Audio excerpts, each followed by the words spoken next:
Quem me conhece sabe que há 2 anos atrás, eu enfrentei o inverno mais difícil da minha vida até hoje. Um dia antes de tudo começar, na minha leitura bíblica, Deus me deu um versículo. Eu não sabia de nada, eu não tinha ideia do que estava por vir.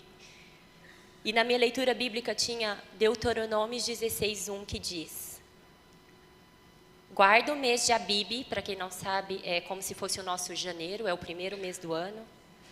Guarda o mês de Abibe e celebra a Páscoa do Senhor, teu Deus. Porque no mês de Abibe, o Senhor teu Deus te tirou do Egito de noite. E essa palavra, de noite, ficou incrustada no meu coração. Eu fiquei pensando, o que seria naquela época, que não tinha eletricidade, que não tinha... O que é? Deus tirou o povo de Israel do Egito de noite. Não foi de dia. Não foi quando tudo estava bem. Foi depois, inclusive foi depois da Páscoa, que teve toda a questão dos primogênitos, a separação entre o povo de Israel e os egípcios. Foi tenebrosa aquela noite, assustadora. E Deus diz, né? Sai. E foi durante a noite. E aquilo me guardou, e aquilo me impactou. E pensei, não importa quão escuro esteja o meu dia, Deus me tirou do Egito, do meu Egito.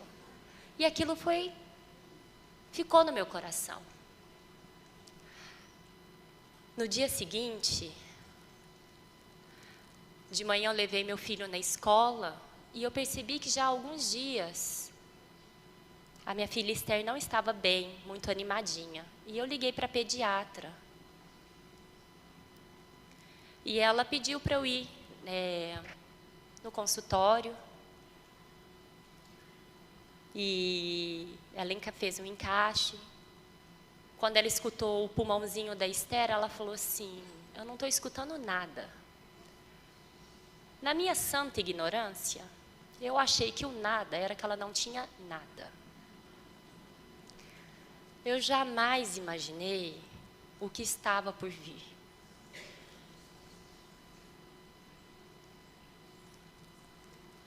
Ela falou, vai para o hospital, para o pronto-socorro, e de lá você me liga.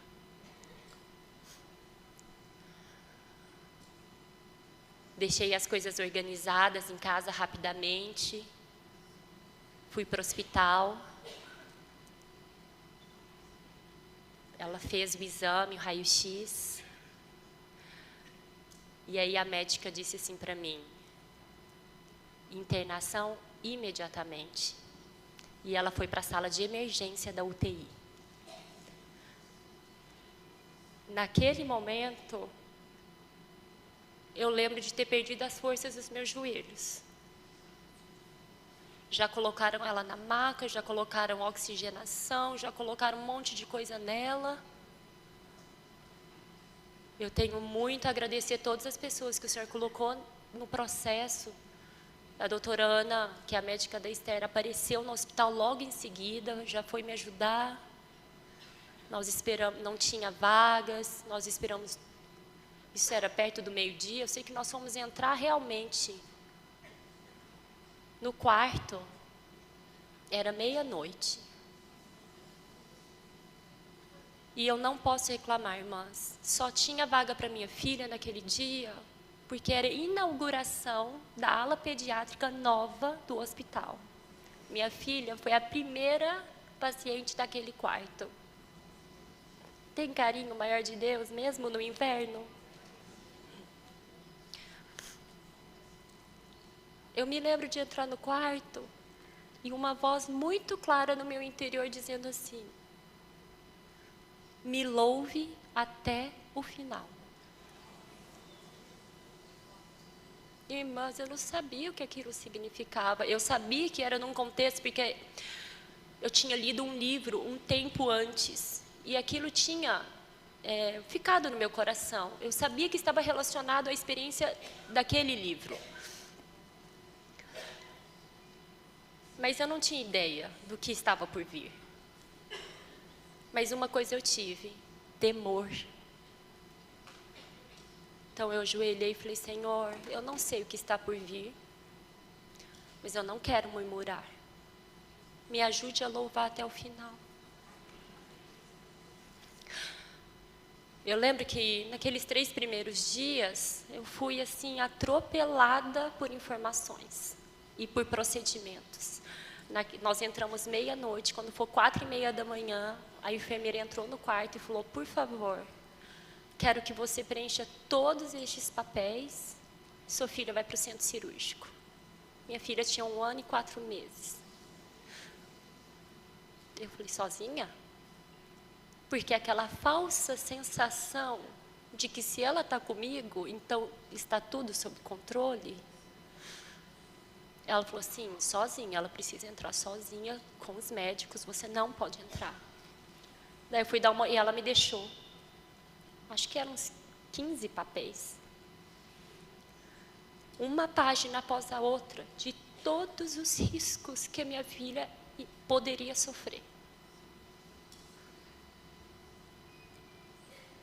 Inúmeros. E você assina embaixo que se acontecer você não vai processar o hospital.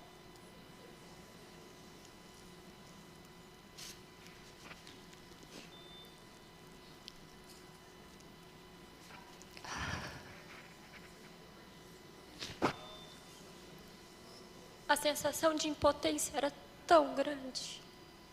Mas o que eu poderia fazer? Assinei um por um. Preenchi.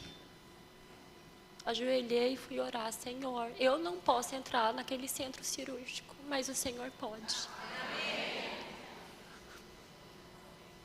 Protege a Esther, cuida dela. Logo eles a levaram. E eu me lembro de ter ficado sem forças, ter me ajoelhado, eu levei ela até a porta do centro cirúrgico, voltei para o quarto.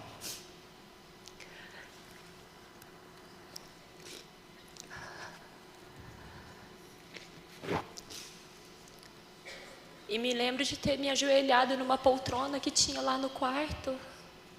Mas, irmãs, eu não sabia como orar.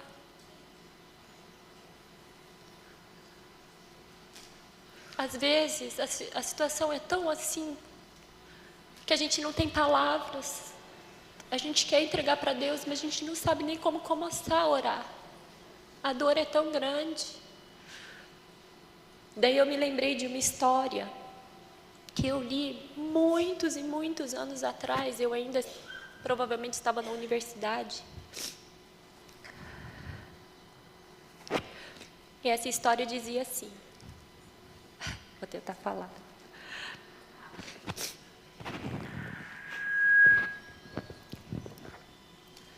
Moody conta a história de um menino criado em um orfanato inglês.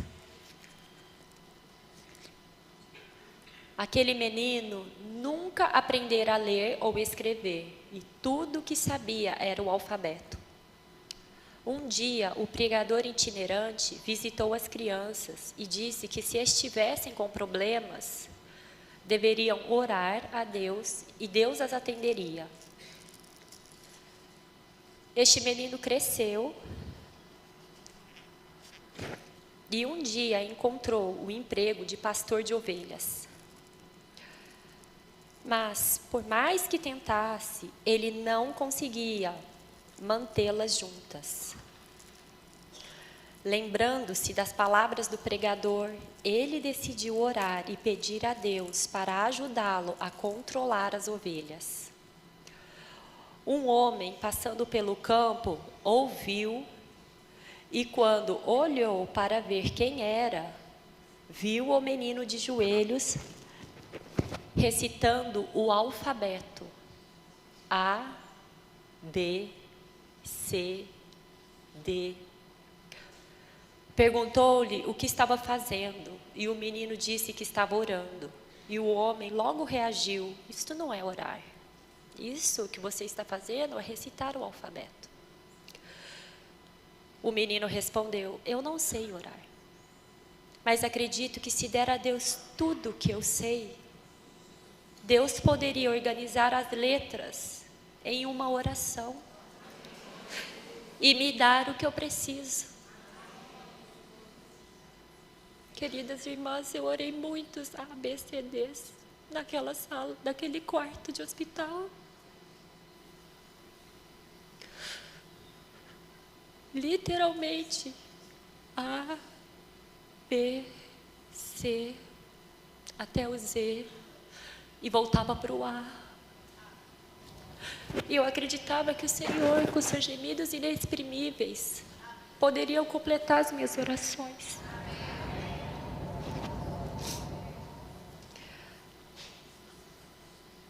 Logo que ela voltou do centro cirúrgico, aqui do lado direito do pulmão dela, tinha um cano saindo dela, que era o dreno. E a cor da pus que saía era marrom, quase preto. E era tão denso que entupia esse caninho, esse dreno. Depois de 3 dias, nem 3 dias, talvez 2 dias, no segundo dia ela teve que entrar no centro cirúrgico de novo, porque viram que o dreno não estava fazendo efeito. E teve que colocar de novo. E o cano que colocaram era um cano cerca de 1 centímetro de diâmetro, no pulmãozinho dela, para que pudesse sair tudo que estava fazendo mal. O inverno é assim, sabe, gente? Dói, tem que ter cirurgia às vezes, mas Deus tem que tirar tudo que está nos matando.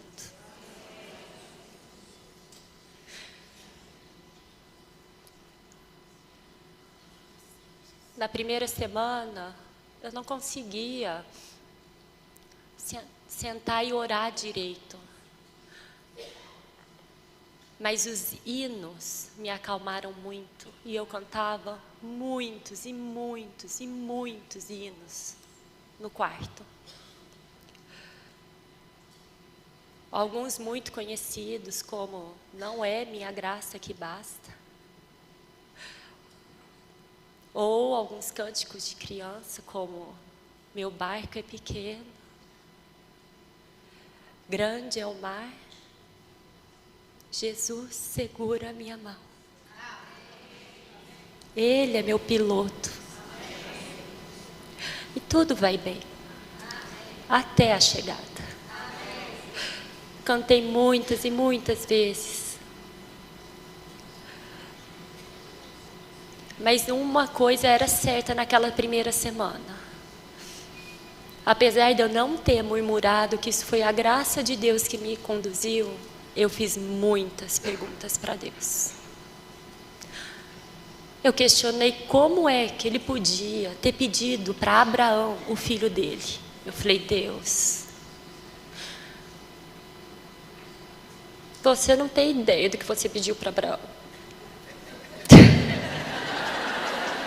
Audaciosa, né? Eu falei, Deus, você não está entendendo o que é ser homem.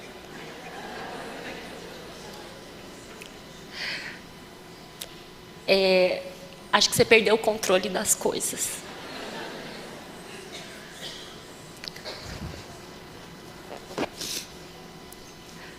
E naquela primeira semana, eu também fugi das minhas orações, aquelas verdadeiras orações.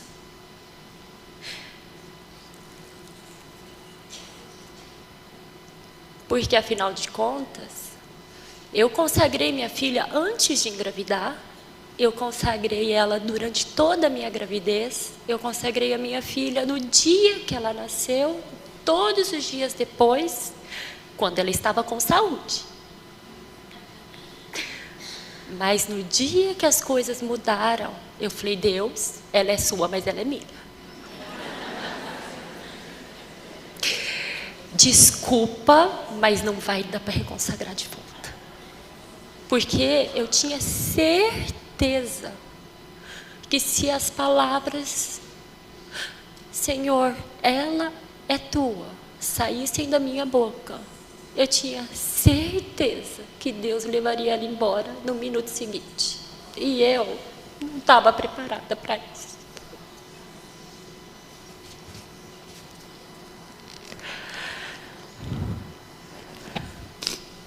O medo, o pânico, o pavor, e aquilo foi crescendo dentro de mim de tal maneira que eu comecei a estender isso. Então eu começava a pensar, meu filho está na escola, meu Deus, ele vai cair lá do parquinho, vai bater cabeça.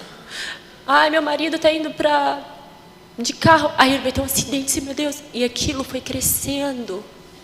E outras coisas da minha vida que estavam bem, que o Senhor estava cuidando, eu comecei a entrar em pânico.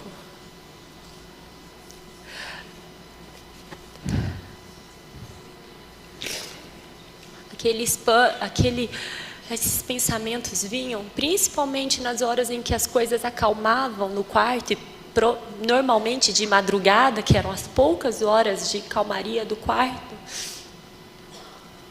E eu me lembro também de ter falado, Senhor, eu não aceito ser vítima dos meus pensamentos. Então eu orava e lia aquele Salmo de 121 que diz assim: eleva os olhos para os montes, de onde virá o meu socorro? O meu socorro vem do Senhor que fez os céus e a terra. Ele não permitirá que os teus pés vacilem. Mas eu orava assim, Senhor, você não permitirá que os pés da Esther vacilem. Não dormita aquele que guarda a Esther. É certo que não dormita, nem dorme o guarda da Esther. O Senhor é quem guarda a Esther. E assim eu orava e lia. Aí terminava o da Esther, eu punha o nome do Gabriel. E terminava o do Gabriel, eu punha o nome do Rafael. E isso acalmava meu coração. De novo, o que acalmava meu coração era a palavra de Deus. Eu sabia que Deus queria me purificar, mas eu não tinha ideia do que Ele queria me purificar naquele momento. E eu me lembro que meu avô dizia que nós, na vida, temos uma cota de lições. E assim como na escola, quando nós não passamos nas nossas provas, a prova vem de novo.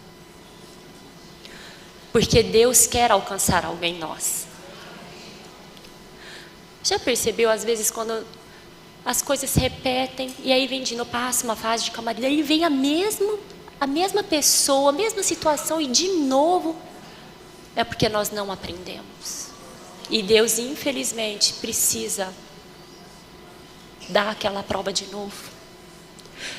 E aí eu ajoelhei e falei, Senhor, eu aceito, se for disciplina, se for para crescimento, não sei para o que é, para me purificar, eu aceito. Mas é o seguinte, eu vou ficar nesse quarto de hospital, ou nesse tempo aqui, quantos dias o Senhor quiser, mas eu não aceito ficar aqui mais nenhum minuto, porque eu não me dobrei a você. Eu não aceito ficar nesse quarto nem mais um minuto, porque eu não me dispus a me dobrar ao Senhor. Mas me ajuda, porque eu não sei do que realmente o Senhor quer me purificar. Me ilumina. Avance em mim. E foram muitos dias fugindo de Deus. Muitos dias. Mais ou menos lá no 10º dia de internação, eu recebi o mesmo hino de 4 irmãos diferentes.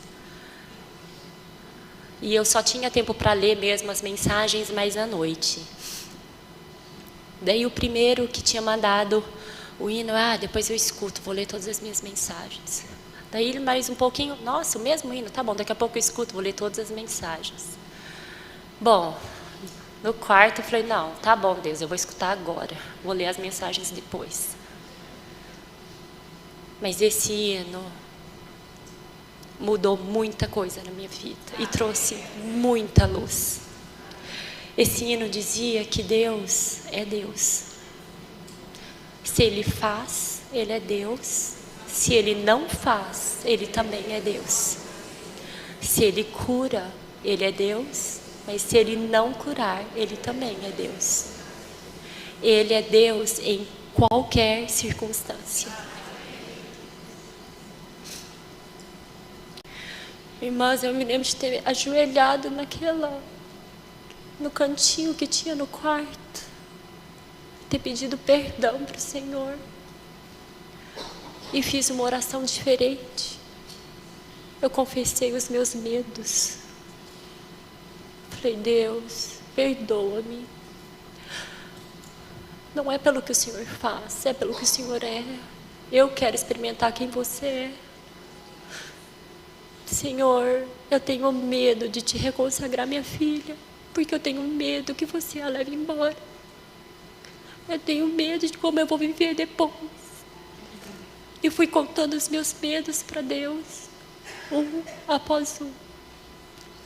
E o interessante de confessar, irmãs, é que Deus também foi me libertando de um a um dos meus medos.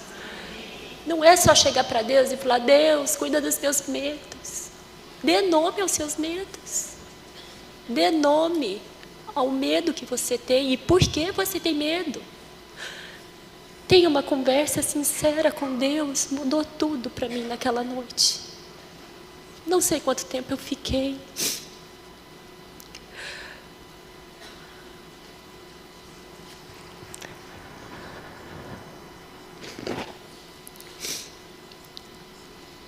E o Senhor me falou naquela noite que mesmo que eu fugisse dele, Ele é Deus e Ele faria o que Ele quisesse. Mas que eu tinha uma decisão nas minhas mãos. Se eu queria ou não ser transformada através do que Ele iria fazer. Porque eu não poderia mudar o que Ele queria. Mas eu podia mudar como eu sairia da situação. A nossa decisão não libera poder nenhum, mas a nossa decisão dá permissão para quem tem o poder fazer todas as coisas.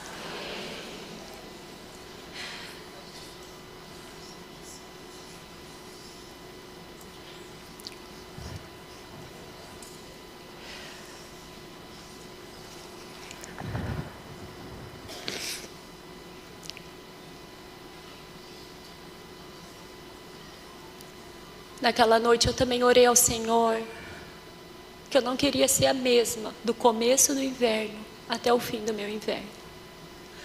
E o que o Deus que eu conhecia no começo do meu inverno não poderia ser o mesmo no fim do meu inverno.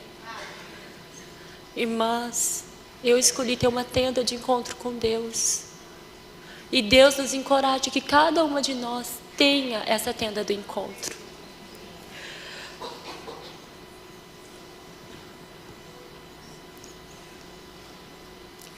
Logo depois, alguns dias depois, nós teoricamente estávamos caminhando para o fim do tratamento, no 14º dia, que é assim: se você toma esse remédio por 15 dias e não tem febre, você caminha para a última semana do tratamento. No 14º dia, a doutora Ana passou pelo quarto, viu a Esther estava ótima. Nós estávamos felizes, comemorando que a gente ia entrar no estágio final. Ela saiu do quarto, nem 5 minutos depois, quando eu fui trocar a Esther, no mesmo local onde estava a drenagem, saiu uma substância marrom, muito esquisita, e estava pegando por todo o curativo aqui nas costas. Na hora eu chamei a enfermeira foi correndo, chamou a chefe da UTI.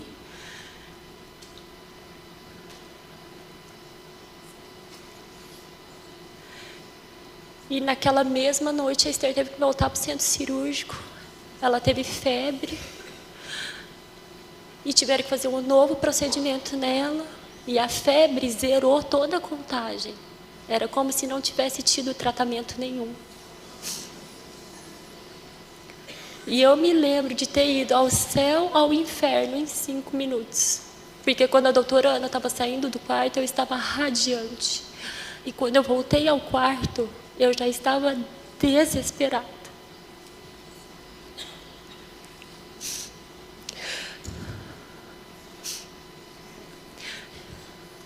Eu me lembro também de me ajoelhar e falar: Deus, eu me recuso a ser a folha seca dessa situação. Eu não sou a folha que caiu da árvore. Eu sou a árvore com raiz.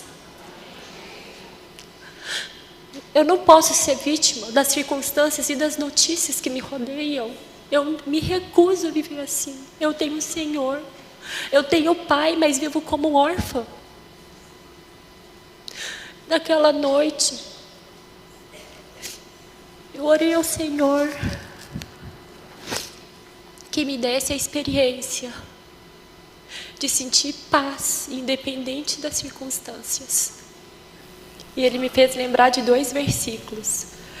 Salmos 1:3, que diz: Ele é como árvore plantada junto à corrente das águas, que no devido tempo dá o seu fruto, e cuja folhagem não murcha, e tudo quanto ele faz será bem sucedido.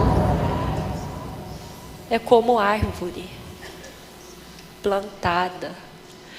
Essa palavra murchar, ela não murcha. Essa palavra murchar quer dizer que ela não afunda, ela não cai, ela não esmorece, ela não desfalece. E Salmos 1:3 diz: Ele é como árvore plantada junto à corrente de águas que no devido tempo... Não, é outro, desculpa, irmãs. Jeremias 17:8. Porque ele é como árvore plantada junto às águas, que estende as suas raízes para o ribeiro e não receia quando vem o calor. Mas a sua folha fica verde, e no ano de sequidão não se perturba, nem deixa de dar fruto. Essa palavra estender, no original, quer dizer direcionar. As nossas raízes, quem comandamos somos nós. Para onde eu e você temos direcionado as nossas raízes? Diz que a palavra receia é que nem percebe. Imagina vir uma situação e você nem perceber, porque você está plantada. E diz que não se perturba, quer dizer, não teme, não fica ansioso, não se preocupa, não fica com medo. E aquela noite eu orei e li esse versículo: Senhor, eu quero ser como essa árvore plantada junto às águas, que direciona as minhas raízes para o ribeiro, que não percebe, que não considera quando vem o calor, mas a sua folha fica verde. No ano de sequidão não teme, não fica ansiosa, não fica preocupada, não está com medo, nem tem pavor, nem deixa de dar fruto. O poder do inverno é também reconhecer que o verdadeiro e a única fonte é estar junto às águas.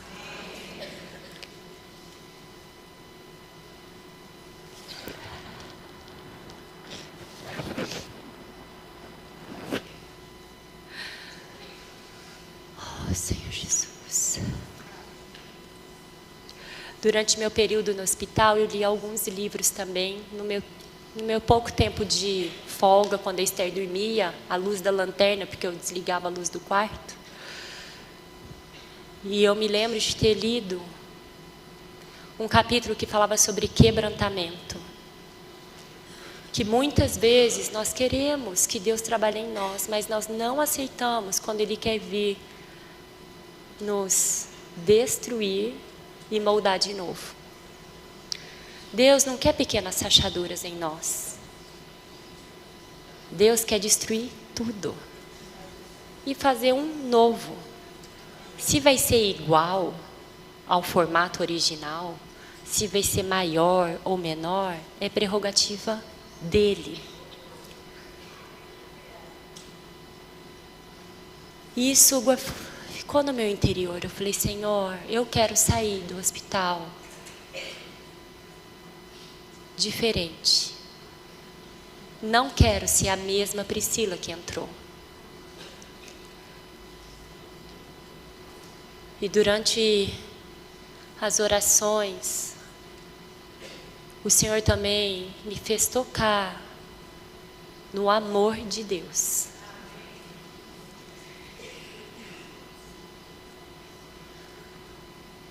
Deus sabia muito bem o que Ele estava pedindo para Abraão, não é verdade? E o pior, Ele deu seu único filho por mim e por você. E eu toquei no amor de Deus de um modo como eu nunca tinha tocado antes. Uma coisa é a gente saber e outra coisa é a gente tocar.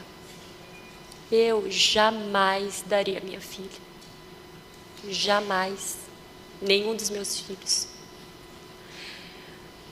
Mas Deus deu o seu filho por mim e por você. E nós ainda éramos inimigos de Deus. Deus é Deus. Ele é o oleiro. Nós somos só o vaso. Se Ele quiser destruir e jogar os cacos no lixo, é prerrogativa dele. Se Ele quiser reconstruir, é prerrogativa dele. O inverno é para que a gente tenha esse encontro com Deus e nós saiamos mudadas.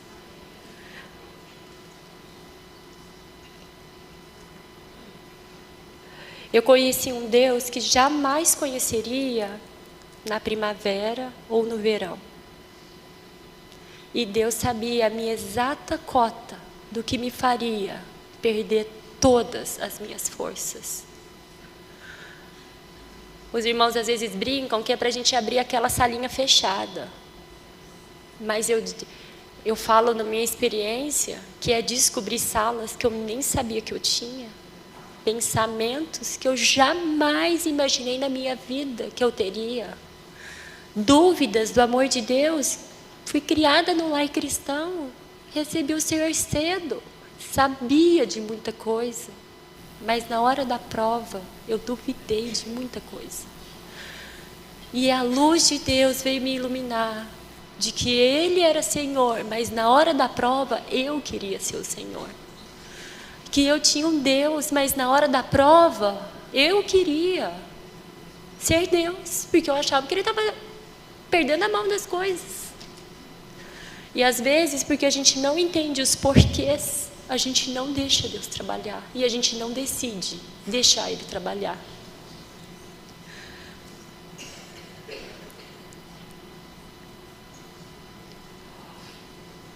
Mas sabe o que acontece nesses encontros? Deus muda você e me muda. E quando nós tocamos no amor de Deus, tudo muda de perspectiva.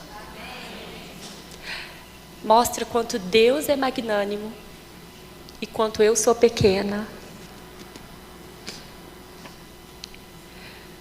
E Ele te marca de tal modo que muda o seu modo de fazer as coisas, o seu modo de pensar, o seu modo de ver, como está em Êxodo 18, 8 e 9, que diz: naquele mesmo dia contarás a teu filho dizendo: é isto pelo que o Senhor me fez quando saí do Egito, e será como sinal na tua mão, por memorial entre teus olhos, para que a lei do Senhor esteja na tua boca, pois com mão forte o Senhor te tirou do Egito. É a tua mão que tem que ser marcada, é a minha mão que tem que ser marcada, é entre os teus olhos e entre os meus olhos, na tua boca e na minha boca. Deus muda o nosso modo de fazer, de pensar, e de falar. Deus muda a nossa constituição. E tudo fica tão pequeno. Não é que não dói, dói muito. Não é que você não tem direito a ficar triste ou ter medo, mas você escolhe que esses sentimentos não vão dominar a tua vida e o teu inverno. Em Apocalipse 2,17 também diz, eu amo esse hino, quem tem ouvidos, ouça o que o Espírito diz às igrejas. Ao vencedor dar-lhe-ei do maná escondido, bem como lhe darei uma pedrinha branca, e sobre essa pedrinha é escrito um novo nome, o qual ninguém conhece, exceto aquele que o recebe. Essa pedrinha branca é a aprovação de Deus e um nome querido de intimidade que você aprendeu nos momentos de dificuldade. Você tem, assim como um casal ou melhores amigas, tem às vezes apelidos carinhosos. Deus vai te dar um novo nome. Só Ele sabe como Ele te consolou. Só Ele sabe como Ele te carregou no colo. E só você sabe como foi receber esse abraço. Como foi receber este cuidado.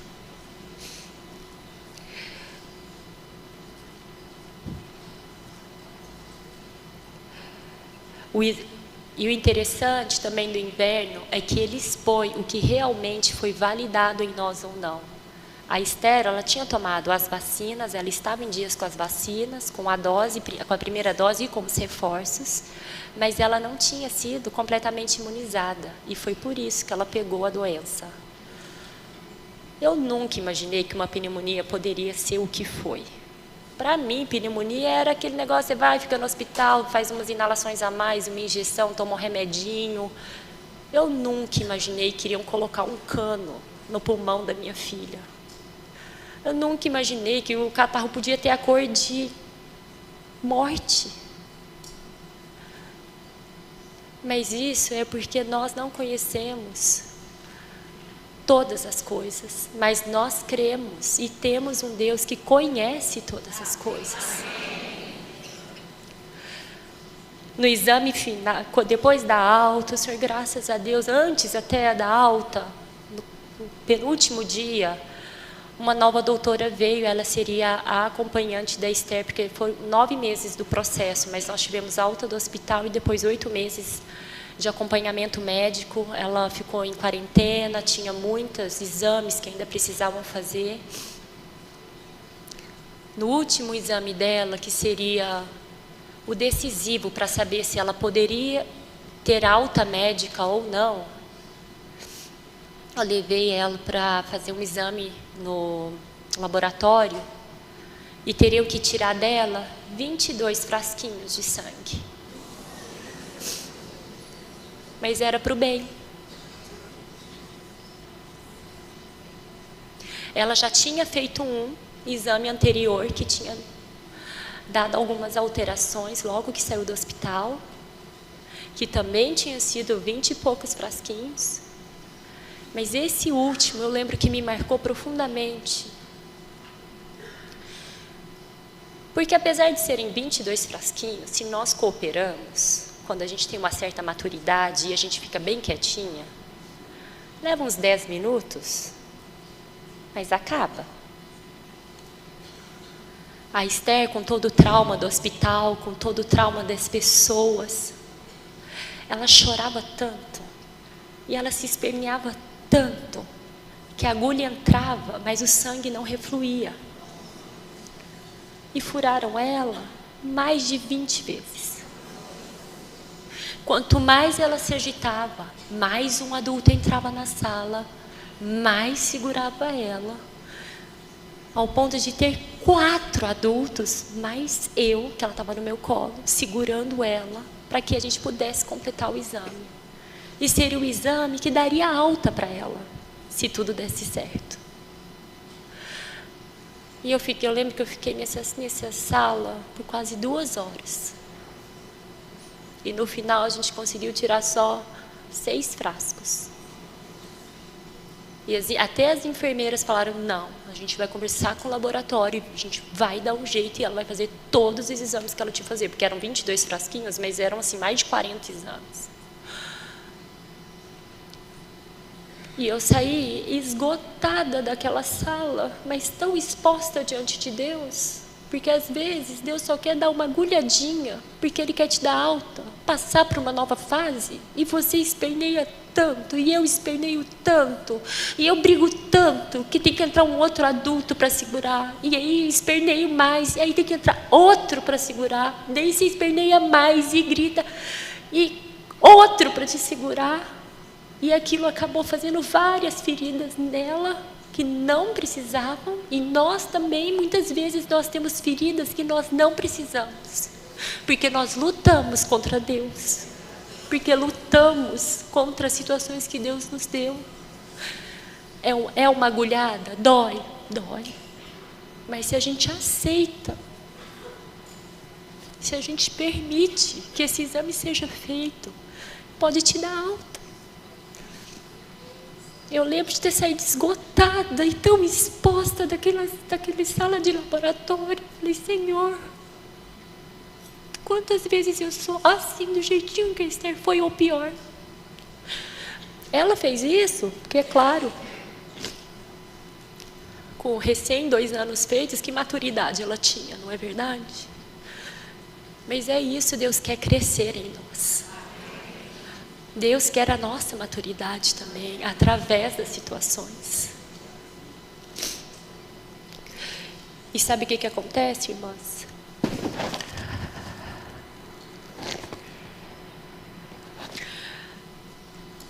Quando nós escolhemos agarrar-se às promessas de Deus,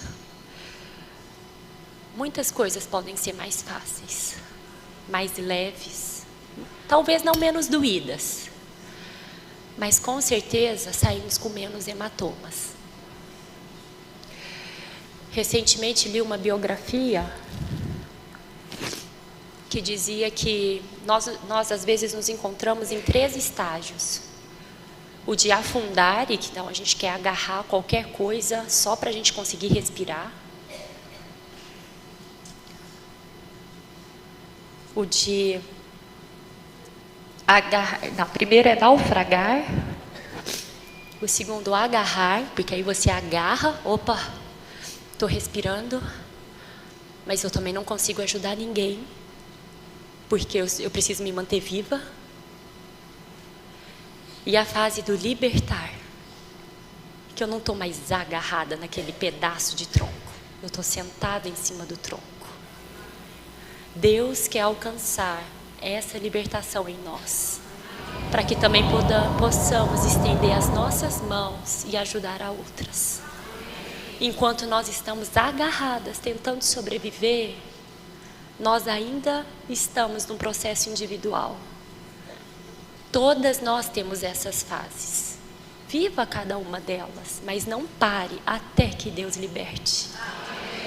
Não desista, só, ufa, passou meu dia, sobrevivi a esse dia. Mude ao ponto de, poxa vida, estou liberta dessa sensação, eu estou liberta desse sentimento, eu estou liberta dessa sensação de perseguição, eu estou liberta dessa sensação de que eu sou vítima. Irmãs, vamos experimentar a libertação do Senhor. Tudo é para o nosso amor. Ele fez a maior prova de amor que esse universo poderia ter, dando o Filho dele por nós. Que tal darmos também o mesmo passo? Senhor, me liberta. No meu inverno, me liberta.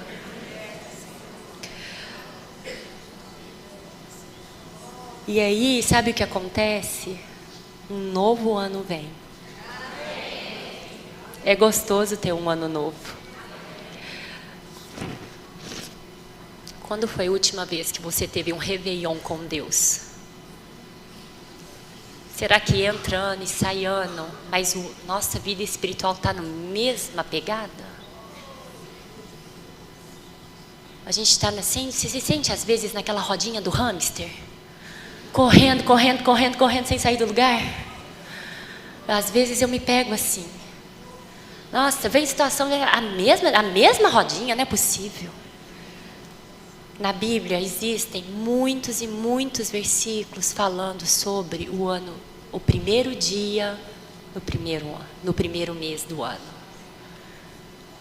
No primeiro dia do primeiro mês do ano, Deus tirou o povo do Egito. No primeiro dia do primeiro ano, Deus estabeleceu a santificação do templo. No primeiro dia do primeiro ano, Deus mandou purificar e santificar o templo, levantar o tabernáculo, partir da Babilônia. São todos versículos baseados em primeiro dia do primeiro mês do ano. Queridas irmãs, Deus quer ter conosco primeiros dias de primeiros meses do ano. Um 1º de janeiro na nossa vida com Deus. Não importa quantos anos a gente esteja, vem o inverno, para purificar. As feridas mostram o nosso interior, as feridas mostram os nossos reais sentimentos, quem nós realmente somos. Mas uma coisa que é o primeiro dia do ano, comemora uma nova fase com Deus, com crescimento.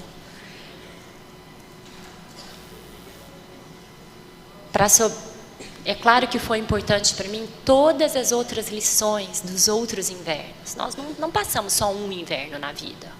Claro que alguns são bem mais pesados do que outros, alguns são leves. Mas o importante é que a cada inverno a gente tenha um encontro com Deus. Há uma tenda do encontro em cada estação, inclusive no inverno. Novos ciclos virão, coisas boas, a primavera chega. E quero encerrar com 2 Coríntios 4:7, que diz: temos, porém, este tesouro em vasos de barro, para que a excelência do poder seja de Deus e não de nós. O inverno nos ensina quem é o vaso de barro e quem é Deus. E faz uma distinção muito, muito clara.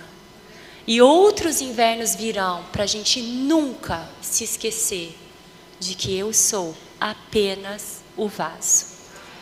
A excelência do poder e do tesouro é dele. Assim, nunca nos orgulharemos das flores, dos frutos, do nosso verão, seja do que for, porque a gente vai sempre se lembrar quem é a nossa origem. E Deus, o amor do Pai muda tudo. Se você permitir o trabalhar do Senhor, o Deus que você conhece hoje jamais será igual para você.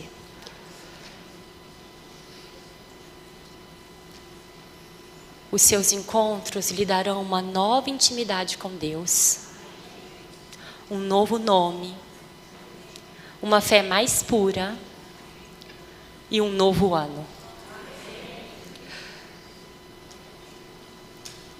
Pessoas que já passaram por muitas e muitas provações, eu tenho lido muitas biografias de grandes homens de Deus, e uma coisa é certa dentre eles: apesar de ninguém pedir as situações difíceis, os que realmente se encontraram com Deus não gostariam nunca de voltarem a ser quem eram antes.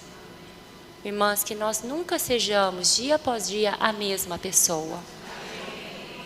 Dentro da sua experiência do seu inverno, ano após ano, tenha novas memórias e novas experiências com Deus, novos encontros, novos nomes que ninguém conhece. Somente Deus e você. Tenha novos encontros com Deus.